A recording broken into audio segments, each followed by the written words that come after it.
Alors, tu es là sur ma table d'échecs, hein, tu es dans mon square privé, Jean-Marie. Tu sors de livres. On a le sport spectacle de compétition, un asservissement consenti, au moins les choses sont claires. Et puis on a, alors là par contre c'est un gros pavé, le mythe olympique, Coubertin et la religion athlétique. C'est ton grand dada, le sport. Depuis des dizaines d'années, tu es celui qui, à mon sens, presque au niveau mondial, mais je connais pas assez le sujet, tu me diras, mais en tout cas au niveau français, ça c'est sûr, au niveau de la francophonie, celui qui est le plus virulent sur ce que tu appelles d'ailleurs dans un autre livre la tyrannie sportive. Tu lâches pas l'affaire. Non, jamais. C'est mon côté résistant.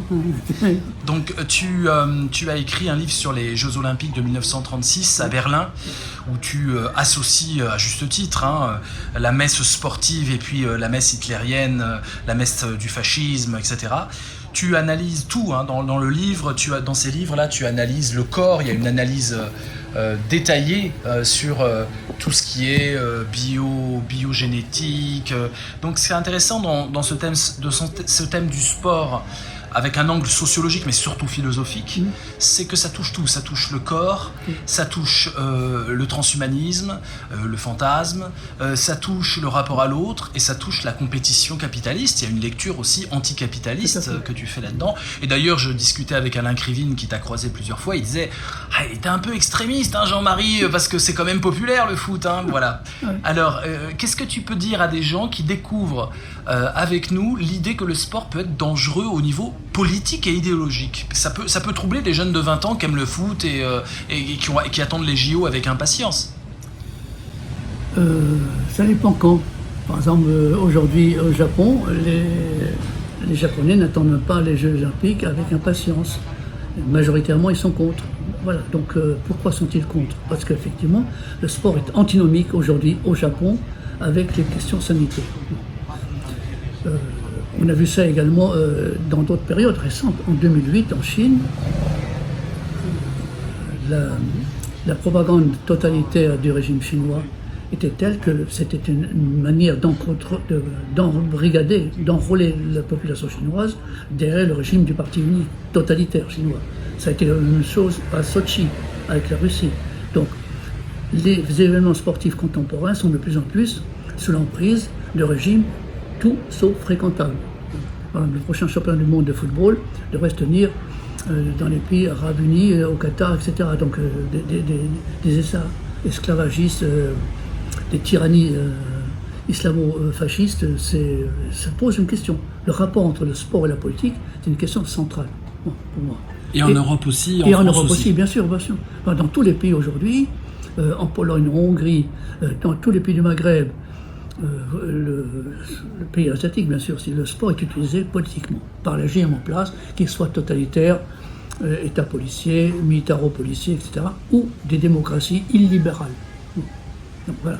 Donc c'est cette question-là que j'ai posée dès le départ. Ma thèse a été sociologie politique du sport. Le sport ne peut pas ne pas être politique. Et d'ailleurs, Coubertin et tous les autres le savaient parfaitement.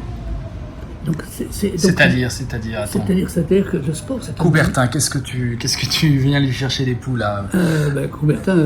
les Jeux Olympiques, donc tu peux nous situer juste en une phrase J'ai étudié son œuvre. Et c'est quelqu'un qui précisément avait parfaitement compris que le sport était un moyen d'éducation, de manière de dompter, il appelait ça rebronzer la jeunesse. Rebronzer la jeunesse. Donc sur l'éducation sexuelle, sur le contrôle des masses. Rebronzer Oui, c'est ça une expression, rebronzer. Okay. De la booster, de renforcer. Voilà, force morale, il parle beaucoup de cette idée que tu détruis d'ailleurs systématiquement, l'idée qu'il y a une moralité sportive. Ça n'existe pas aujourd'hui, ils trichent tous. Donc là, quand ils peuvent, pas vu, pas pris. Donc ça, j'ai documenté ça aussi à travers le dopage, la corruption, évidemment. L'argent, aujourd'hui, les sportifs professionnels, la seule chose qui les intéresse, effectivement, c'est le jackpot. Et d'ailleurs, on peut comprendre aussi. Quand on voit les bénéfices des Arnaud et des Bezos et quelques autres, pourquoi pas eux? Donc on ne vient pas nous expliquer que le sport, c'est la gratuité, c'est la santé, c'est la liberté, etc. Toute cette idéologie-là, je l'ai déconstruite, parce que le sport réel, tel qu'il existe en effet, est le contraire de ce qui est prétendu. Tu parles du sport de masse, tu parles du sport spectacle, hein, c'est le titre d'un livre là qui sort. Mais qu'en est-il du sport, on va dire, pour aller bien dans sa peau? Justement, toute l'ambiguïté est là. Le sport sert à toutes les sauces, si je peux dire. C'est quelqu'un qui fait effectivement un petit footing le matin, qui fait sa petite brassée dans une piscine privée, il ne fait pas du sport. Il fait de l'exercice physique, il se détend, etc. Il fait une marche. Bon. Mais ça commence à être du sport lorsque c'est la compétition, de préférence dans un club, et contre d'autres. Le sport, c'est la compétition. Par exemple, si nous sommes sur une table d'échecs, on peut jouer aux échecs, mais lorsque ça devient une compétition, ça devient absolument saignant. Les grands matchs d'échecs, ils étaient dopés aussi, ils trichaient aussi avec des oreillettes et on leur donnait les résultats. Donc la compétition ne peut pas ne pas produire une société absolument antagoniste. Donc la question du sport, c'est aussi le type de vivre ensemble, le type de socialité. Quand on voit par exemple ce qui s'est passé récemment en Angleterre, la finale Angleterre-Italie, où les supporters anglais non masqués sont entrés de force dans le stade et ont destroyé, comme savent le faire les supporters anglais, tout ce qui était autour, on peut se poser la question si le sport, ça fait partie de la pacification. Je lis un extrait. Le sport véhicule un mythe d'éternité célébrant tous les efforts surhumains qui passeront à la postérité et feront l'objet de vénération des générations ultérieures. Le champion est alors l'institution sportive, à l'institution sportive ce que le saint est à l'Église catholique, surtout lorsque, à ses exploits sportifs, il ajoute la bravoure au service de la patrie. À ce moment-là, il devient proprement hors du commun, au sens fort du terme. Il y a cette idée aussi de modèle, il y a aussi bien sûr, l'idolâtrie. Donc c'est une religion sans transcendance. Bon. Je prends un exemple récent. Djokovic. Bon. Il explique qu'il vient de gagner le tournoi, etc. Bon. Il explique évidemment que c'est lui le meilleur de tous. Il est supérieur à Federer, il est supérieur à Nadal et à tous les autres. Donc l'idée justement qu'il puisse y avoir des super-héros, des super-champions, des gens dont dans les siècles et des siècles on parlera, c'est une idée absolument mythologique. Alors, voilà. Ce type-là, il sera oublié dans 20 ans. On dirait que tu distingues l'olympisme antique et l'olympisme d'aujourd'hui. Je te cite encore dans ce livre. L'olympisme antique était le produit de rapports sociaux de dépendance immédiate, personnelle en quelque sorte, tandis que l'olympisme capitaliste moderne est le produit de rapports sociaux objectivés par la valeur marchande. Alors c'est une question, c'est que sur la Grèce antique, d'ailleurs il y a plusieurs périodes, mais disons la période classique. Les Jeux olympiques grecs, le sport est effectivement déjà une religion, c'est un culte. Celui qui remportait 3 fois les agones était un demi-dieu. Voilà. Donc il y avait, mais c'était aussi dans le cas de la religion, disons, avec des sacrifices, etc. Et c'était pas les rapports sociaux, c'était des rapports sociaux esclavagistes, de dépendance personnelle, alors qu'aujourd'hui ce sont des rapports capitalistes, des rapports de marchands, d'exploitants à exploiter. Avec des entrepreneurs et des salariés. Tous les sportifs aujourd'hui professionnels, et même les amateurs qui veulent devenir professionnels, sont des salariés d'une entreprise ou d'une association sportive, en tennis ou en cyclisme. Voilà. Donc il n'y a pas de sport qui serait en dehors de l'institution. Et ce qui me paraît important, pour comprendre ce que c'est que le sport, c'est d'analyser l'institution sportive. Des petits clubs, jusqu'au sommet olympique, le comité international olympique, la fédération de football, l'UEFA, etc. Si on ne comprend pas ce que c'est cet appareillage, qui est une véritable nomenclature, avec des combines, etc., on ne comprend pas ce que c'est effectivement l'emprise de cet appareillage sur la masse de la population. Avec aussi des petits clubs qui crèvent de faim, qui n'ont plus de fric, enfin ça existe aussi. Au judo, j'ai discuté avec un ami prof de judo très engagé au niveau social. Parce que j'apporte la contradiction. Mon ami Patrick Van Esch, qui fait du judo depuis 40 ans au Pré Saint-Gervais, qui a des petits jeunes, qui essaie de leur donner des valeurs. Vraiment, là, pour le coup, c'est pas des blagues. J'ai fait un philo live avec lui. Moi, j'ai été un de ses élèves à l'âge de 8 ans. J'ai fait un philo live il y a 1 an avec lui. Voilà, il dit on nous coupe les subventions. Enfin, il y a quelque chose aussi de l'ordre de la socialisation et de l'ordre de donner un peu de rêve à des jeunes qui puissent être dignes d'eux-mêmes et fiers d'eux, quoi. Alors, la question que tu poses, c'est la question de l'éducation. L'éducation par le corps, l'éducation par le mouvement, ou par l'exercice physique, ou par la pratique sportive, etc. Je ne suis pas opposé à ça, bien sûr. Il faut bien distinguer le fait, par exemple, de courir et de faire une compétition de course. C'est pas la même chose. Le fait de faire du vélo et de faire un championnat cycliste. Le fait de nager dans une piscine et de faire une compétition de natation. Moi, je lui posais la question, mais la compétition, il a dit il faut pouvoir offrir ça aux jeunes parce que c'est une émulation pour eux. Voilà sa réponse. Alors, et il est sincère dans sa réponse. Oui, je ne discute pas ça. Le problème, c'est qu'on peut quand même, lorsqu'on fait un peu de philosophie et de manière critique, se poser la question, est-ce que la compétition, c'est l'alpha et l'oméga des rapports entre les gens et le critère de la progression? On peut estimer que ce n'est pas forcément l'affrontement, parce que le judo, j'en ai fait aussi. Hein. J'ai fait la compétition à un très haut niveau aussi en escrime. L'idée, c'est de rentrer dans le chou à l'adversaire et de le plaquer par un nippon franc et percussif, etc. Et voilà. Et c'est la petite mort symbolique. Et il est sur le dos, il est sur le ventre, ou on l'étrangle. Et en escrime, c'est pareil. Mais il y a tout un truc de respect de l'adversaire chez certains pratiquants, surtout que c'est un art martial aussi, le judo. Bien sûr, alors, il y a cet aspect-là.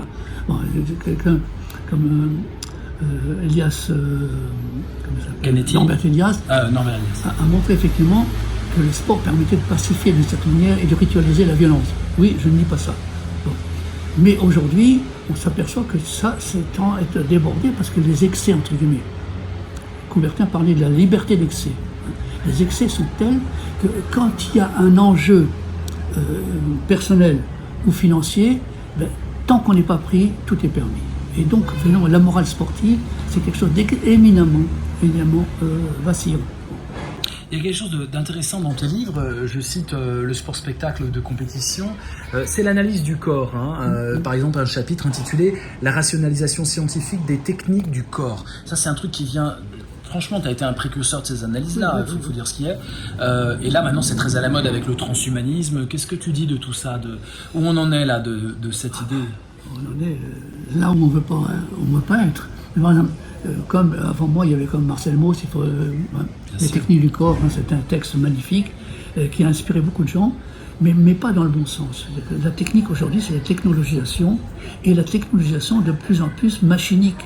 Des gens comme ça, comme Jacques Ellul, la technique au l'enjeu du siècle, et puis tant d'autres. Avant Heidegger, avant cette crapule de Heidegger, ont bien montré que l'appareillage technique est quelque chose de fondamental sur la question de la corporité.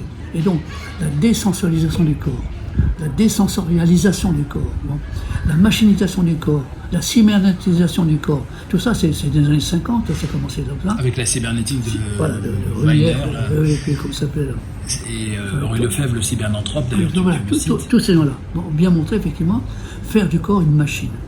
Une machine bien huilée, d'ailleurs. Toutes les terminologies sportives, ça roule, c'est une machine bien huilée, ça carbure, ça, etc. Bon. Donc cette transposition mécaniciste sur le travailleur à la chaîne, c'est réalisé dans les faits. L'entraînement sportif aujourd'hui, c'est un mouvement programmé, séquentiel, séparé. Les gens, par exemple, les nageurs, aujourd'hui de compétition, c'est 8 heures dans l'eau, par jour. Hein? Donc on ne vient pas nous dire que ça c'est l'épanouissement. Donc plutôt c'est un corps qui est complètement dévitalisé, réifié, voilà, pour te prendre un terme. Et aujourd'hui, la compétition a obligé les gens à booster, comme on dit, le moteur humain. Et donc... rebronzer. Donc, le mot Coubertin. Comment dirais-je, la diététique, la physiologie de l'effort, etc. Toutes ces techniques, les Allemands appelaient ça Sportwissenschaft, la science du sport. L'anthropomachimologie. Donc comment faire de l'humain donner la capacité de rendement maximum. Aujourd'hui, c'est le dopage, bien sûr. Le dopage, le Tour de France, même le monde se pose la question comment un type comme Pogačar, et quand il s'échappe, il a l'impression qu'il a une mobilette, une moto, que dis-je, sous les pédales. Donc il y a une question là qui est posée. Et l'idée maintenant, c'est la technologisation programmatique du cerveau, de l'intériorisation de la performance. L'entraînement se fait aujourd'hui devant des écrans. Il y a toutes les techniques de psychomanipulation.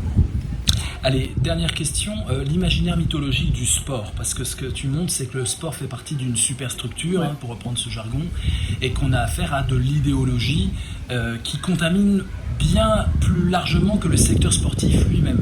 Oui. par exemple. Tu cites Hume, par exemple, là. Par exemple, aujourd'hui, que ce soit dans l'ordre de la musique, du cinéma, de la littérature, même de la philosophie. Quel est le plus grand philosophe de tous les temps? Quel est le plus grand philosophe du XXe siècle? Palmarès. La société des palmarès dirait Albert Jacquard. Voilà, il était contre. Palmarès, voilà. Les best-of du podium. Donc, comment dirais-je, Les trois plus grands, machin chose. c'est le plus grand film de tous les temps, que c'est grotesque. C'est absolument grotesque. Et donc cette idée-là, c'est introduite parce que précisément, le sport, les médias et le spectacle, aujourd'hui, c'est une espèce de ligne ininterrompue. C'est la même chose. Les sportifs deviennent aujourd'hui des propagandistes publicitaires.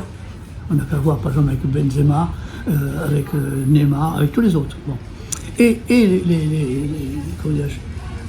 les acteurs de cinéma se veulent sportifs. Donc c'est cette espèce de magma qui avait déjà été analysé par Edgar Morin sur les idoles, la star. La starification aujourd'hui. Est-ce que ça, justement, c'est une question du point de vue de l'être en soi. Est-ce que la starification, c'est la possibilité d'une société réellement solidaire? Ça, j'en doute. Ça, j'en doute. Il ne faut pas de modèle pour toi? Il n'y a pas aujourd'hui d'influenceurs, comme on dit, en parlant des youtubeurs et des instagrammeurs? Moi, ce sont des débiles mentaux, donc... Oui, mais est-ce que l'être humain n'a pas besoin d'avoir des modèles, se projeter, pour se construire? Parlons de ce modèle-là, justement. Qu'est-ce que c'est qu'un modèle? On commence à faire la philosophie à ce moment. Qu'est-ce que c'est qu'un modèle? Est-ce que Socrate, c'est un modèle? Est-ce que Descartes, c'est un modèle? Est-ce que Général de Gaulle, c'est un modèle? Pour moi, oui, sur un certain point, dans la résistance. Yankelevitch, c'est un modèle, mais ce ne sont pas des sportifs. Donc, ces modèles-là, est-ce que Nadal, est-ce que Djokovic, qui est une espèce de brutasse épaisse, est-ce que c'est un modèle? Voilà la question. De quel modèle parle-t-on? Et donc, la question que j'ai toujours posée depuis le départ, de quoi est-il question? Parce qu'il est question de sport. La grande question pour moi aujourd'hui, c'est la distinction nécessaire entre l'organique et le machinique. L'organique, c'est-à-dire le vivant, ne peut pas être la machine. La machine ne sera jamais, pour une raison simple, la machine ne meurt pas. Elle tombe en panne, elle dysfonctionnement, mais l'être humain et les vivants meurent. Donc c'était une grande distinction. Alors je ne dis pas que pour certains domaines, ça puisse être important, notamment pour l'assistance par ordinateur, sur des diagnostics, etc.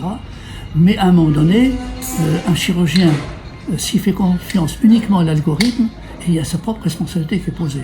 Et intervenir sur le crâne de quelqu'un, par exemple, s'il s'agit de faire une trépanation, c'est pas l'algorithme qui décide, c'est l'être humain. Et la même chose pour une guerre. Et d'ailleurs, on voit la même chose à propos des drones. Une guerre en drone, c'est quelque chose comme qui nous pend au nez. Donc voilà. Super, je te remercie. Passionnant, à lire donc. Voilà, et il y en a d'autres. T'es à combien de livres sur le sport, sur ce thème? Une bonne dizaine au moins, une bonne quinzaine dizaine. peut-être. Bon, on suit ton boulot. Merci Jean-Marie. Merci. Ciao.